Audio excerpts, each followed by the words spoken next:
তারাপীঠ ও কামাখ্যা সিদ্ধ তান্ত্রিক জ্যোতিষী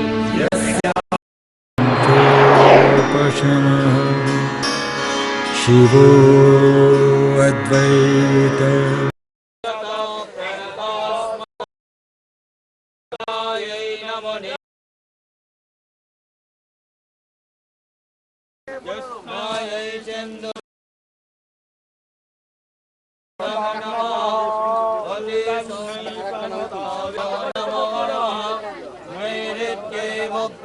लक्ष्मै सर्वर्णैते नमो नमः।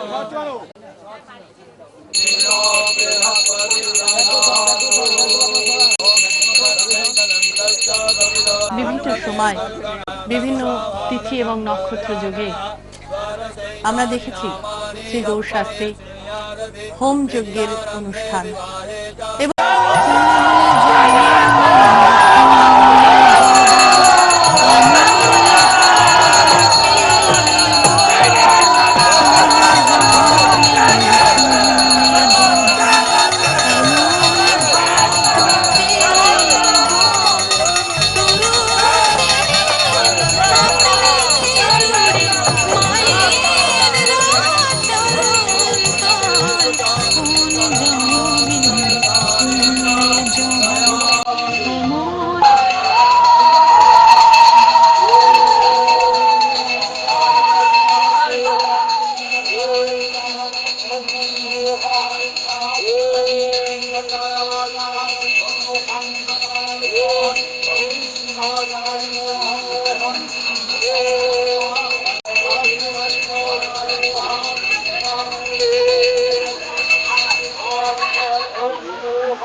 বহু বহু মানুষের হৃদয়ে তিনি স্থান করে নিয়েছেন। অসংখ্য ভক্ত তাকে শ্রদ্ধার আসনে, তাকে পূজার আসনে বসিয়েছেন, সবই তার কাজের জন্য। বিভিন্ন সময় বিভিন্ন তিথি এবং নক্ষত্র যুগে আমরা দেখেছি শ্রী গৌরশাস্ত্রী হোম যজ্ঞের অনুষ্ঠান।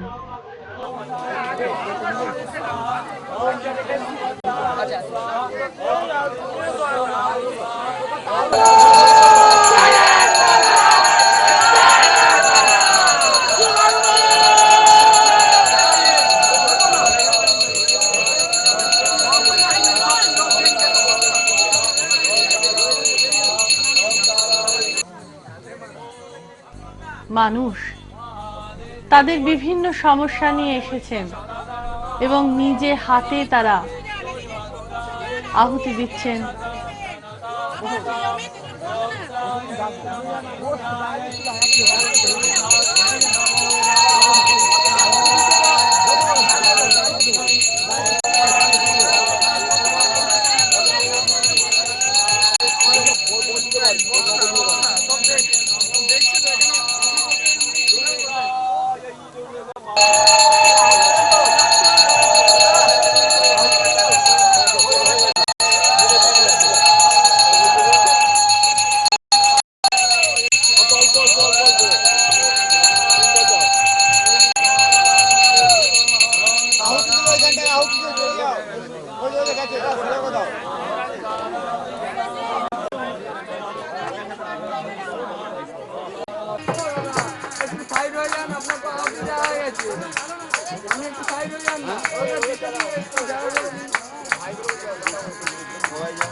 যাদের হয়ে গেছে তারা বেরিয়ে ঘুরে আসুন।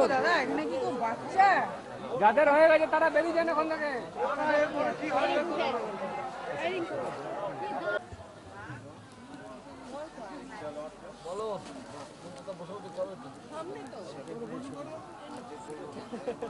ওম শরণাগতনিয়াসা পরিত্রাণায়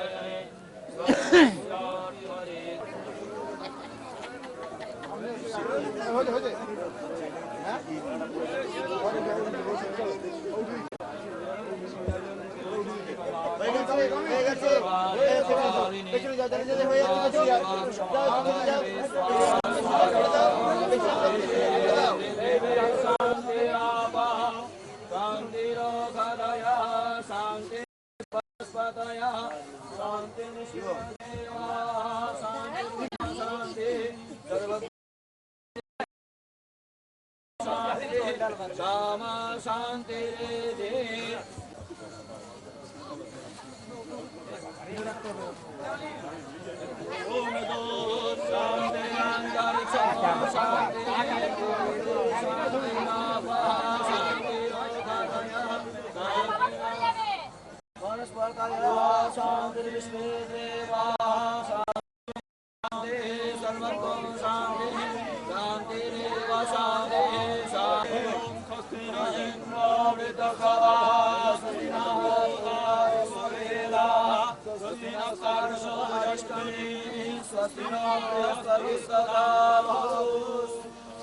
Om Purnamada Purnamida Purnamacchate Purnasya Purnamadaya Purnamesavacate Om Jayanti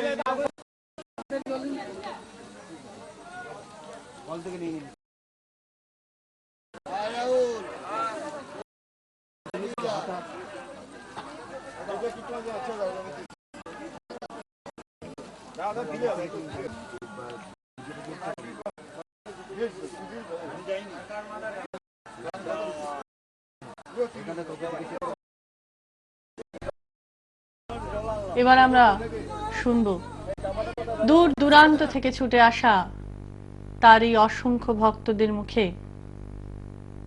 কেন এসেছেন তারা, কি কারণে এসেছেন, কি কারণে তারা শ্রী গৌর শাস্ত্রীকে অন্যের থেকে আলাদা আসনে বসিয়েছেন। আসুন তাদের মুখ থেকে শুনবো তাদেরই কথা। বলছি, আপনার কি কোনো তারাপীঠ মহাসাধনে আপনার জীবনে আপনি কোনো এসেছিলেন? হ্যাঁ, আমি বহুবার এসেছি। এরকম একজন তান্ত্রিকের সাথে কি মানে সন্ধান পেলেন কিভাবে, বা আপনি আসলেন কিভাবে, এই তান্ত্রিক কি চিনলেনই বাবা কিভাবে? আমি টিভিতে দু একবার দেখেছিলাম এবং আমার যে দাদা এসছেন আমার সাথে উনি বলেছিলেন, এবং আমি এই প্রথম আজকে দীক্ষা নিলাম। আমার ভীষণ ভালো লাগলো এবং ভীষণ ওনাকে দেখে শ্রদ্ধা করলাম।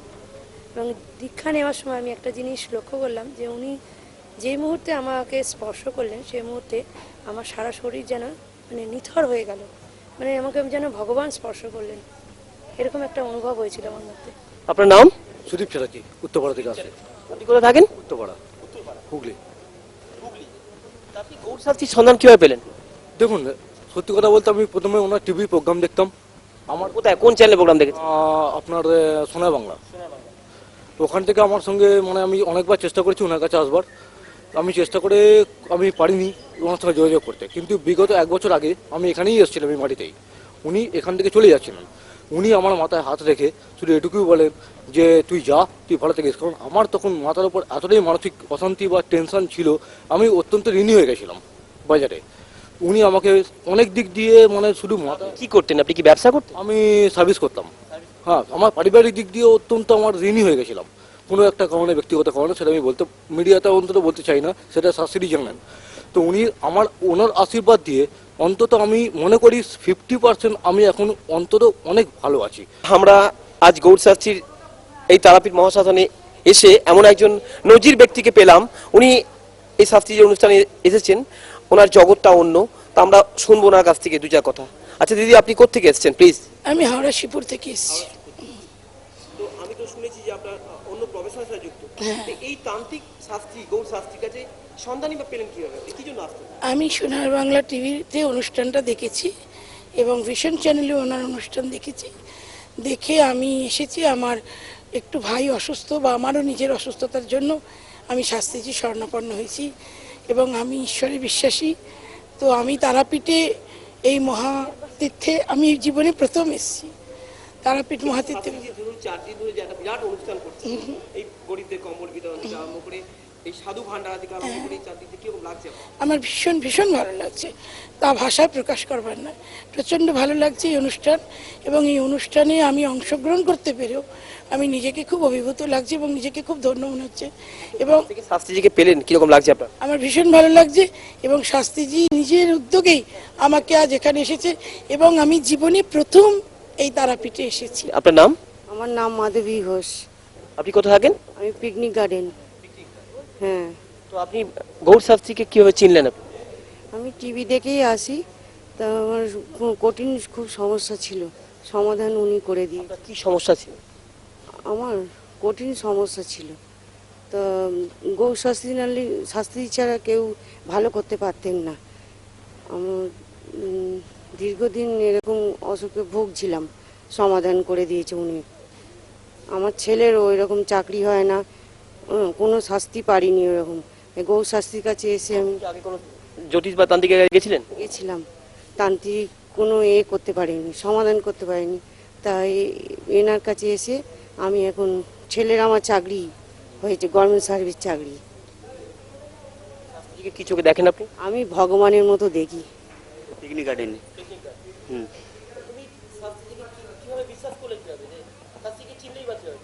আমি প্রথমে ওনাকে চ্যানেলে দেখেছিলাম একদিন, ওখানে একদিন কন্ট্যাক্ট করি ফোন নাম্বারে, ওখানে বুকিং করে তারপর শাস্ত্রীর কাছে দেখাতে গেছিলাম। ওনাকে ওই দাদা আর বাবা গেছিলেন, ওনার সমস্যা সমাধান হয়ে গেছে। তারপরে মা গেছিলেন, তা আমাদের সমস্যা সব। কি সমস্যা ছিল? আমার চাকরির ব্যাপারে, চাকরি এখনও পরীক্ষা দিয়েছি, মানে 2টো ফর্ম জমা হয়ে আছে, মানে চিঠি একটা এসেছে। তারপরে আর এইদিকে পড়াশোনা করছি, বিএ সেকেন্ড ইয়ারে প্রফুল্লচন্দ্র কলেজে। যা কিছু জিজ্ঞেস করার সাথে সাথে তোমার আর কিছু চিন্তা ভাবনা করো না? না, উনি ভগবান। আপনার নাম? অনুপ সাহা। আপনি কোথায় থাকেন? কাকুর আছি। তো আপনি কি সমস্যার মধ্যে পড়েছিলেন যে আপনি গৌর শাস্ত্রীর কাছে ছুটে গেছেন? আমি দাদার কাছে 8 মাস হলে এসেছি। আমি একটু ভালো রকম প্রবলেমে পড়ে গেছিলাম। দাদা আমাকে দেখেই বলে দেওয়ার পর সঙ্গে সঙ্গে আমার একটা কিছু জিনিস দিল, সেটা আমি রাখলাম। দাদা বলে 7 দিন পরে তুমি আমার সাথে অবশ্যই তারাপীঠে এসো। তা দাদা একটা জিনিস আমার 7 দিন পরে দিল, দেওয়ার পরে আমার কাজটা হলো। আমি খুব প্রবলেমে পড়ে গেছিলাম। এখন এই প্রবলেম থেকে আপনি কতটা মুক্ত? আমি 99% মুক্ত এখন।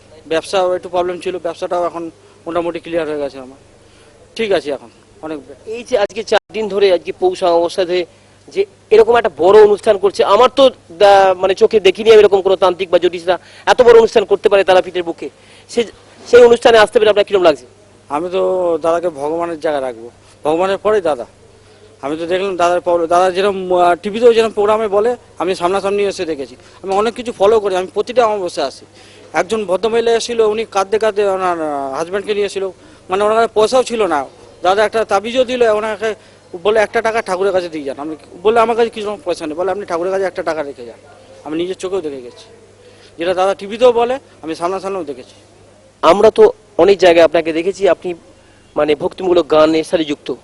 তো এই গৌর শাস্ত্রীর সন্ধানটা কিভাবে পেলেন আপনি? আমি কামাখ্যায় যাই, তারাপীঠে যাই, এবং কি আমি প্রচণ্ড মানে সব ধামে ধামেই আমি গান বাজনা করে বেড়াই। এবং আমার সঙ্গে আমার পিছনে একজন মানে সহযোগিতা করবার জন্য আমার এক স্বপন দাদা আছেন। স্বপন দাদার সঙ্গে আমার পরিচয় হওয়ার পরে তখন আমার এই বাবার সঙ্গে, গৌর শাস্ত্রী বাবার সঙ্গে আমাকে পরিচিত করে দিয়েছেন। কিন্তু যখন ওনাকে প্রথম দিন দেখে আমার খুব ভক্তি আসলো।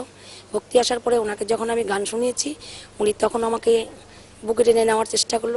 দেখলেন যে আপনার ভক্তি আসলো, ওনাকে দেখে আমার একটা মনের মধ্যে একটা মানে অন্যরকম রূপ একটা জাগলো।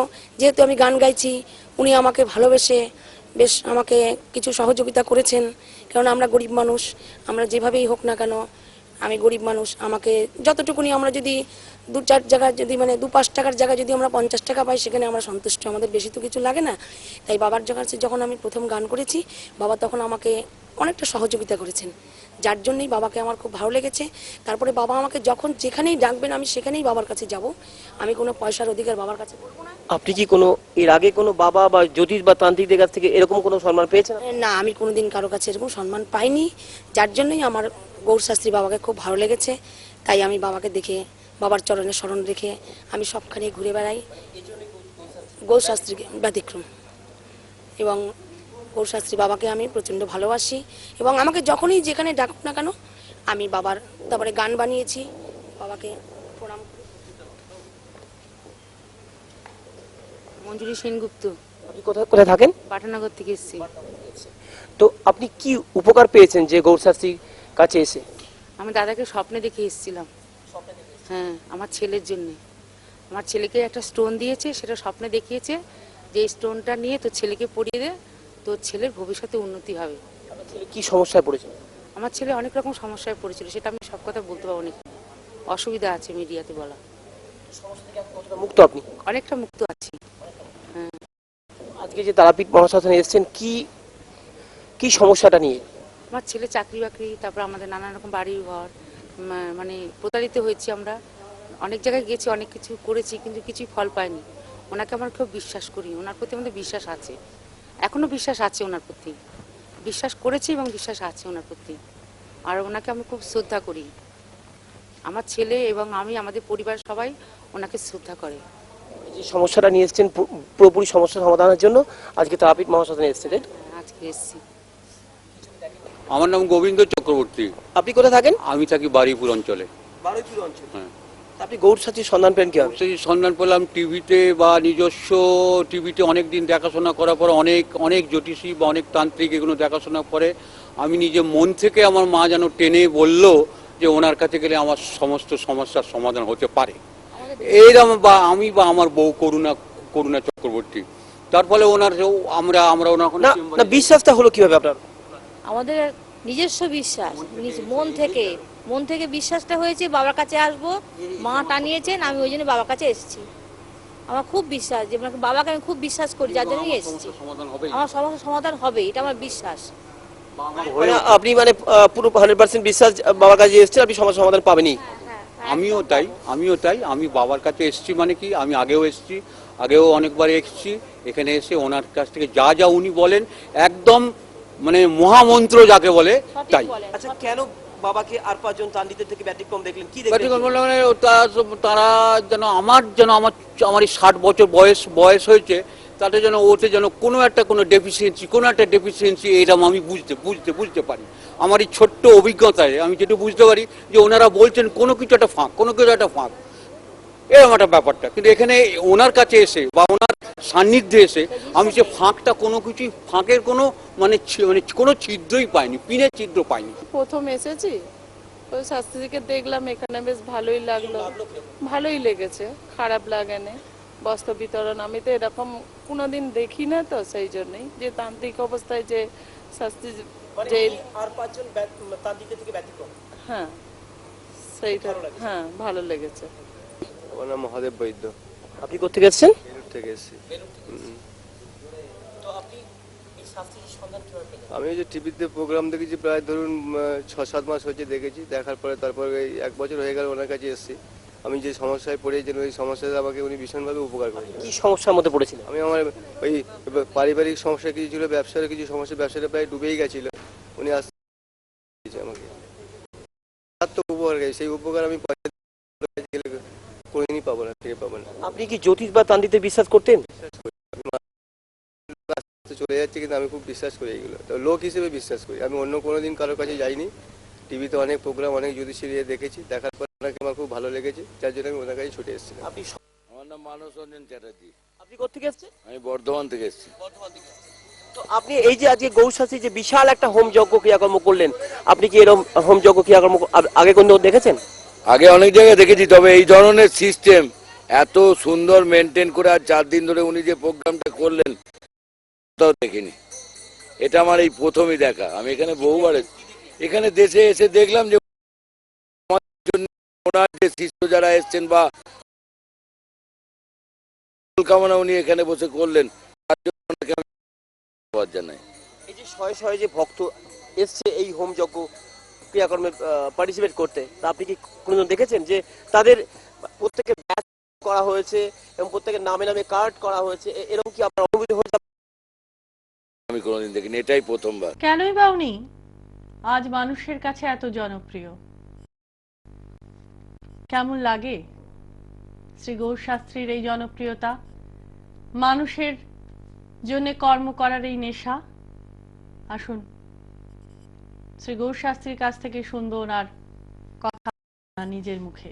আজকে মিডিয়াতে দেখা যাচ্ছে অনেক জ্যোতিষতান্ত্রিকরাই বলছেন যে এসব হায়ার করা লোক বা 100 টাকা বা 50 টাকা দিয়ে নিয়ে এসে জ্যাম করে বসিয়ে রাখা, হ্যাঁ, ভিড় দেখানোর জন্য ক্যাসেট করে নিয়ে চ্যানেলে চালানো, মিডিয়া থেকে অনেকেই বলেছে এই কথা। হ্যাঁ, তাদেরকে আমি বলি এবং দর্শক বন্ধুকে বলি, আজকে যারা আছেন আমার সামনে এবং কি প্রত্যেকটাই কিন্তু আমার এই ভক্ত শিষ্য এত বেশি এসেছে যে আমার ছোট প্রোগ্রাম 27 মিনিটে ক্যাসেটে আমি 1200-800 লোককে আমি ইন্টারভিউ দেখাতে পারছি না।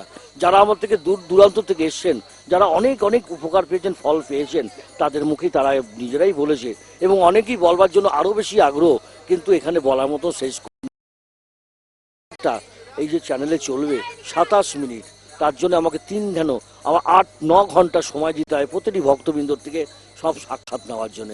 তবে যারা যারা এসছেন প্রতিটি লোককে আমি নিষ্ঠাভাবে কাজ করি এবং আমার কর্ম করি। আর এই শ্মশান মহাশ্মশানে যে যজ্ঞ হোম, এই যজ্ঞ আমি ছোট বাল্যকাল থেকে আমি বাবার থেকে শিখেছি। এই যজ্ঞ আমার কথা নয় এবং যার থেকে শোনা